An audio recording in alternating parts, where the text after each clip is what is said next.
This microtalk is a part of a mini-series on export laws. We encourage you to watch the entire mini-series, available on our Emerging Companies and Venture Capital portal, Springboard. Thank you.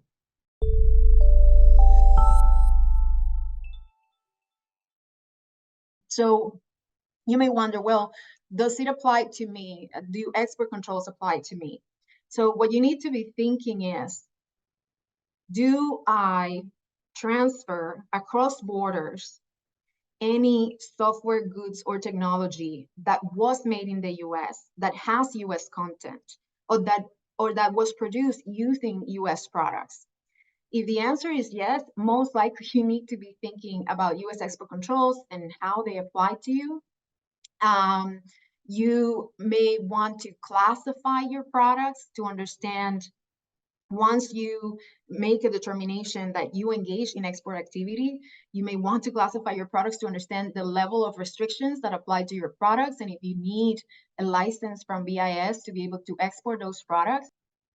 So when we think of exports, we think of the physical transfer of items across borders, but that's not the only instance in which BIS exercises jurisdiction and the regulations, the export controls regulations apply. They also apply when we release technology to a foreign national in the United States. So for example, to a foreign engineer, or if you send online, transfer files online containing technology or containing source code, that is also an export.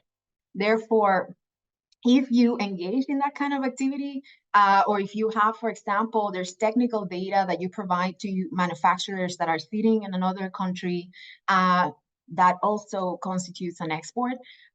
So again, you have to figure out what's the classification of your item and what kind of restrictions apply. Apart from the regulatory restrictions and the regulatory consequences that may occur if the company engages in a violation of export controls, the other consequence is that you may end up breaching your agreements with third parties, in particular, sometimes investors and other third parties, but in particular lenders. Most global financial institutions today are very careful and very wary about these regulations, along with sanctions, which is a completely separate discussion. And so they may, based on the language on your credit agreements, they may require you to comply with these regulations, and a breach of these regulations could constitute a breach of your agreements with your creditors. So that's something to think about. It has been a pleasure to discuss this topic with you today. To learn more, visit our Emerging Companies and Venture Capital Resource portal, Springboard.